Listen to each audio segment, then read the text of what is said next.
welcome to What They Don't Tell You podcast, the dental edition. So today we're gonna get into our dental assisting experience. I'll just get right into it. I was at Miami-Dade College and I took the summer off and I was like, okay, let me try to get into an office. Let me try to shadow. Just to shadow, not even to work.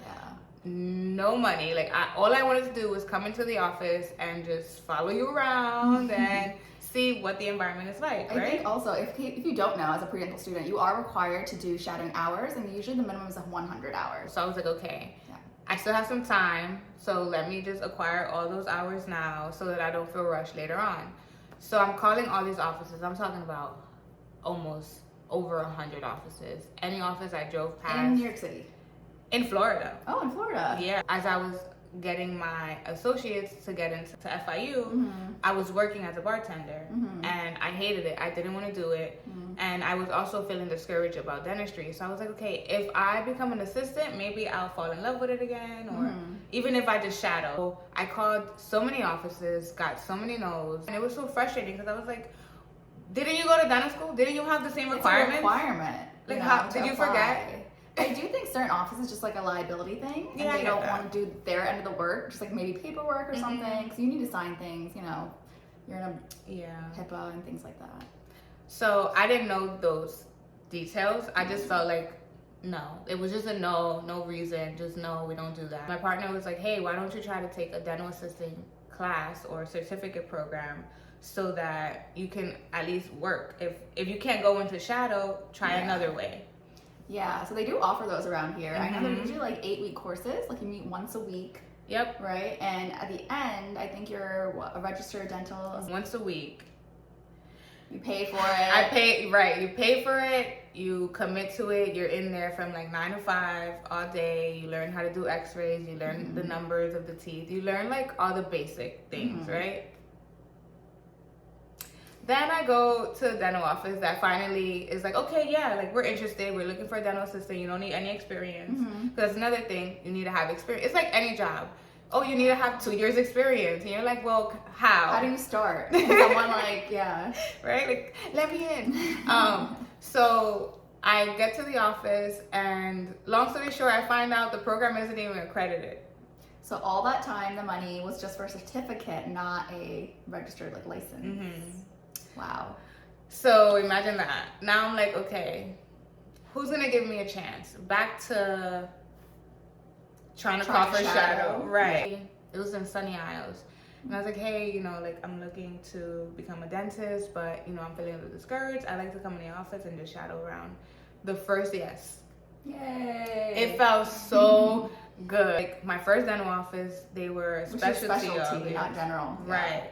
And it was so cool. I loved it. I was like, oh yeah, this is it. This is where I need to be. And the dental assistant was with the doctor for like 15 years. And she was amazing. Like she taught me everything she knew. And I was like, yay, like finally I got 100 no's before I got that one yes. Yeah. And yeah, so I was with them for a few months while I went to school, and it was right next to After that, I moved back to New York. So I moved back to New York. I was looking for places to shadow. It was so much easier. Like in New York City? Jesus, yes. Compared to Florida? It was so much easier to get into an office out there. It was like, I just walked in, they were like, oh yeah, sure, like whatever. Cool. I wonder why. Me too. It's still a mystery. But then I relocate back to New York. I'm back in New York, sad.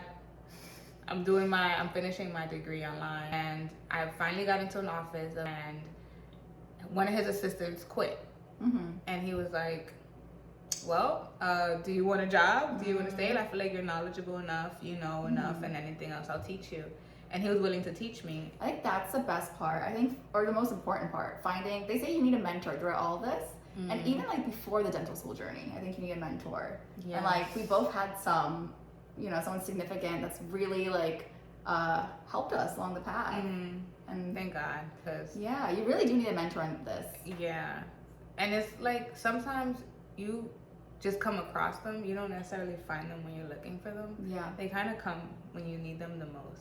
Yeah. And like even though I feel like I wish I would have had someone in undergrad, I probably wouldn't have been as receptive because I still had that attitude of like I thought I knew everything. So I was too young. My Monday first to dental Saturday. assisting job was also pretty low, which was $16 an hour. And then the more years you get to it, they obviously pay you more based on experience. And I think I ended out at 25. Yeah. So that's pretty So good. you work your way up, Yeah. right? And that's It's like as much as you love the field, the office like culture matters because you're there every single day. You know, they're kind of becoming like your weird like best friends. yeah, it's like your little family. And yeah, I was not happy at all. Like, I felt so bad for him because he loved dentistry. He was such a good dentist, but just like, it was just, the office is just like mess. it was just a mess. And, you know, he did his best, but I felt like if this is what I'm working towards and I'm still gonna be miserable, like, I have to find something else. Yeah. One of my really good friends, her mom was an assistant at a hospital called Bronx, Lebanon. She knew I was back home. She knew like a little bit of what I was going through. The good thing is that I was back home, so I didn't have any like financial responsibility as much as I did when I was in Florida on my own. Yeah. So, you know, my support system, again, like having a strong support system is so important. And she was like, hey, do you want to come to my dental appointment? She's like, yeah, I'd love for you to meet him. This doctor, like, he's so great. I was with him during his residency, and like, he offered me the job. I quit the other place, and it was the best thing.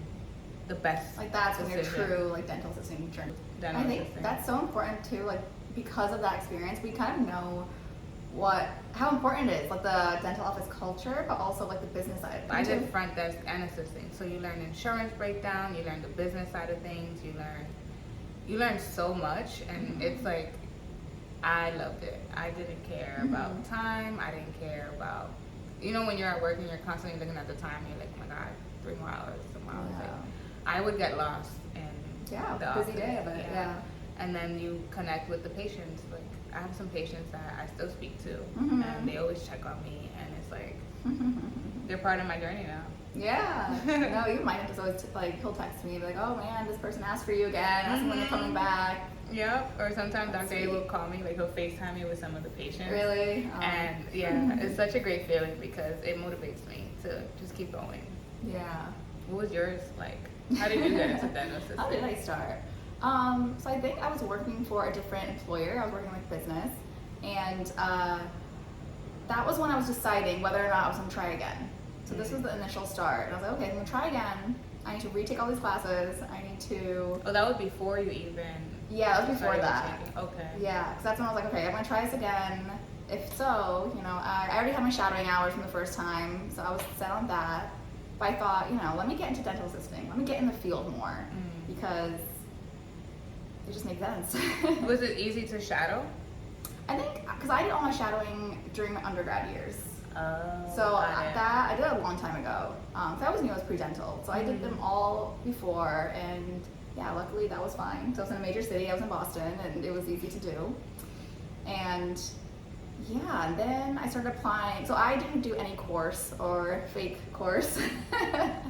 So Yeah.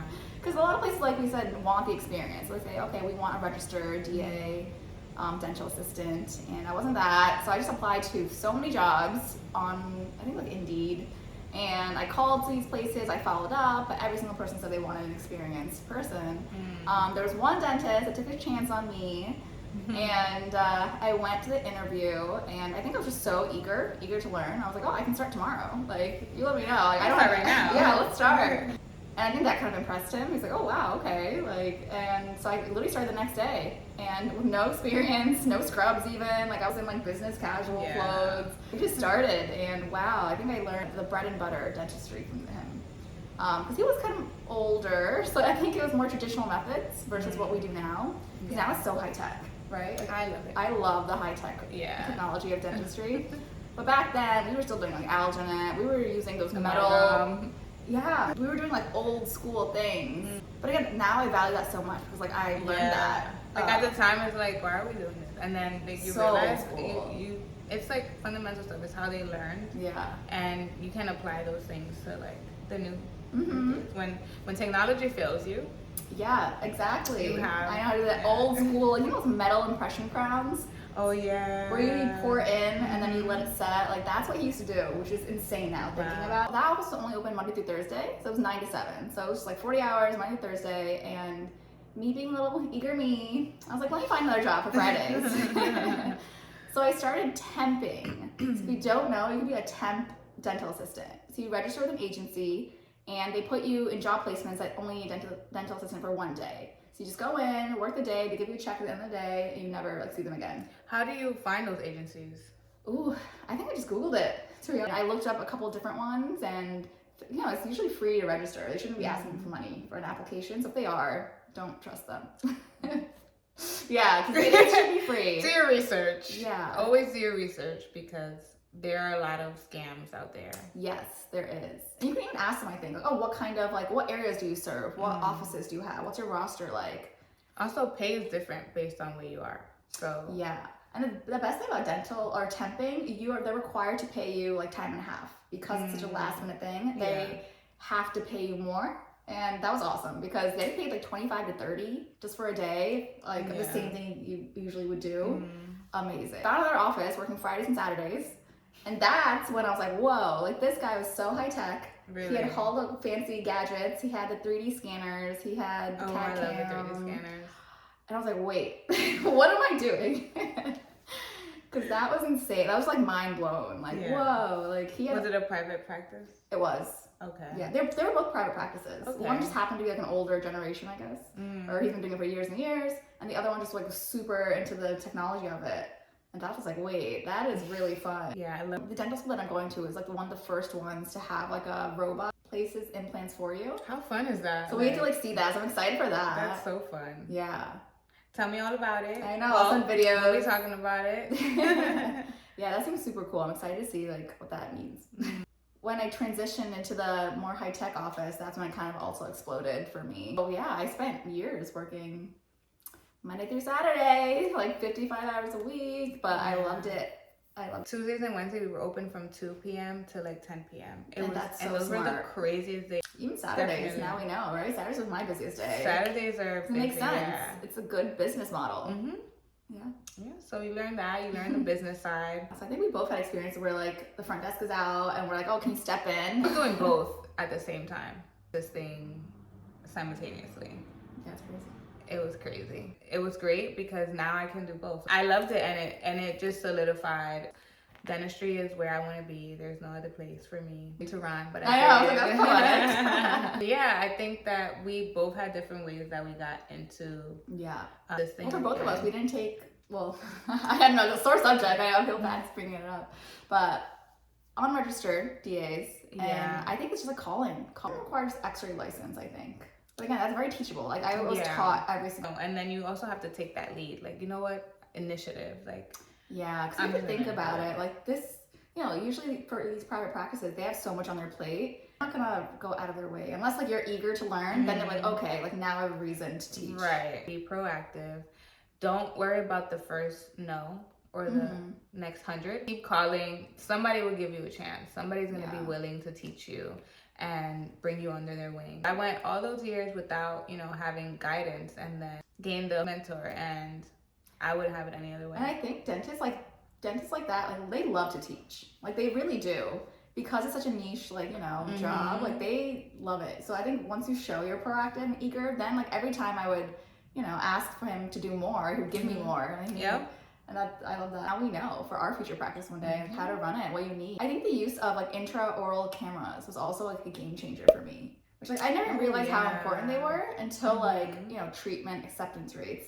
Like the minute someone can see what's going on in their mouth. Yes, because sometimes people look at you like, there's no way. Or like that. Even like you could say like, yeah, you need a root canal. Like okay, like sure, but like, when you show them like a rotting tooth, they're like, whoa, that's inside my mouth. Yeah, I love that camera because it's like you also connect with them. They're learning. They're like, oh my God, what's happening? How do I prevent that? And now you get into the preventative side. Yeah. So you're already on a path to improving oral health, and you feel, and you're part of that process as an assistant. You're not a dentist yet, but you are a major piece in their story. Don't downplay a dental assistant because they do play major parts. I think like a dental assistant with the office manager and receptionist. No, it's like everyone. Like, Everyone is so important. They like, run the office. I was working with like 2 different jobs of the same thing, and again, my body gets tired. I'm not like, superhuman. Yeah, come you do get tired. Any job, like you get tired. Your hands hurt. It never felt like a drag. Like, ugh. Yeah. I have to go to work today. It didn't feel like work. You know what's crazy? Because like the job before that, because I was working like kind of like business, and it was only 40 hours, like 9 to 5 every day. Every single day I felt that. Every single day I would open my eyes and I was like, damn, I have to go to work. Imagine feeling that your whole life. Every single day. Like, oh no. Oh, I could not with that. Yeah. And again, I was making good money. It's not about the money. And that's how you know, like I said, when I first started, I was making $13. Yeah. I didn't care.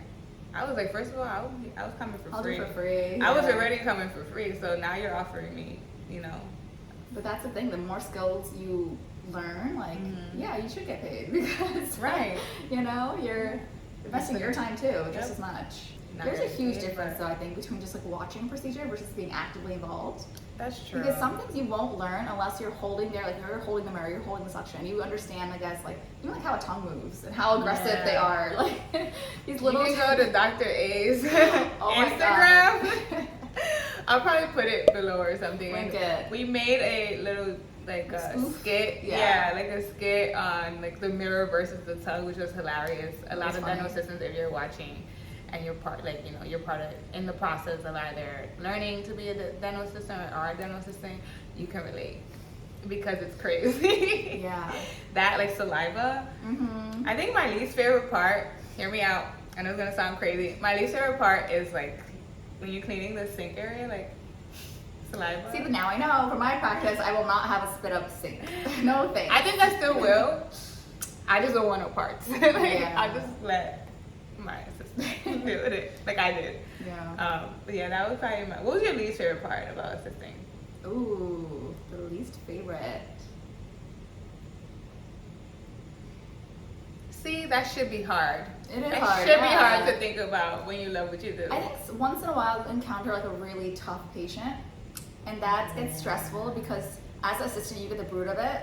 Like I got yelled at so many times. They hate you sometimes. Well, because they need the closest person, Yeah. and like obviously the dentist is like making his rounds, like he's taking his time, so you're like trying to like, you're the one talking the patient down. Mhm.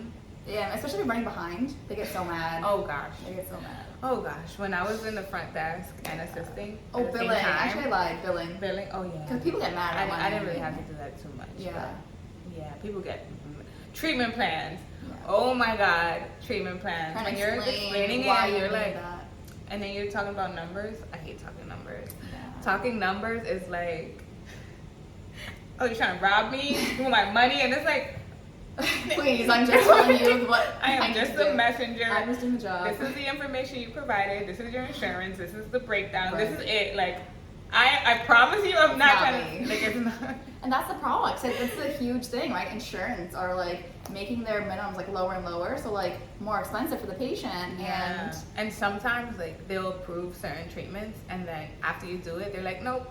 Oh we're my not god, then it's paying. not covered, and then they have to all of a sudden the patient has to pay. And now then- you have to tell them. Oh, like, no, it's tough. crazy. It's so crazy. But the good side, like what I did learn is that I learned not to take everything personal. Yeah, Because sometimes Develop thick skin, I think. Also, yeah, sometimes the patients come in and they already have an attitude, like the Yeah. minute they walk in. And a lot of time it's like fear, True. because you forget, like when you sit in that chair, it's very different than when I you're. think a lot of people also have fear of just needles in general.